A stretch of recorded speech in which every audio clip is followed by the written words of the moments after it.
Jeans ಅಂತ ಹೇಳಿದರೆ ಈಗ ನನ್ನ ತಂದೆಯ ಜೀನ್ಸ್ ಇದರಿಂದ ನಾನೊಂದು ಮನುಷ್ಯನಾಗಿದ್ದೇನೆ, ಇಲ್ಲದೆ ನಾನೊಂದು ಮಂಗನೋ ಕತ್ತೆನೋ ಏನೋ ಆಗ್ತಾ ಇದ್ದೇನೆ. ಯಾಕಂದರೆ ಜೀನ್ಸ್ಗಳು ಭಾರಿ ಇಂಪಾರ್ಟೆಂಟ್. ಜೀನ್ಸ್ಗಳು ನೀವು ಏನು ಆಗಬೇಕು, ನೀವು ಮನುಷ್ಯನೇ ಆಗಬೇಕು ಅಂತ ಹೇಳಿದ್ರೆ ಆ ಜೀನ್ಸ್ಗಳು ಇಂಪಾರ್ಟೆಂಟ್.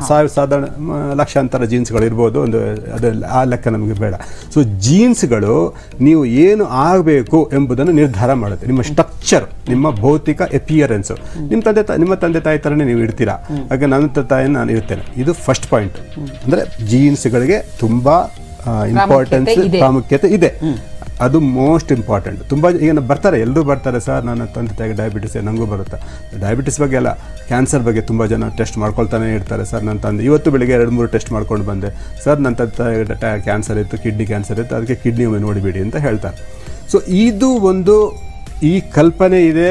ಅದು ಎಷ್ಟು % ಕರೆಕ್ಟು, ಎಷ್ಟು % ತಪ್ಪು ಅಂತ ನಾವು ಹೇಳಬೇಕು.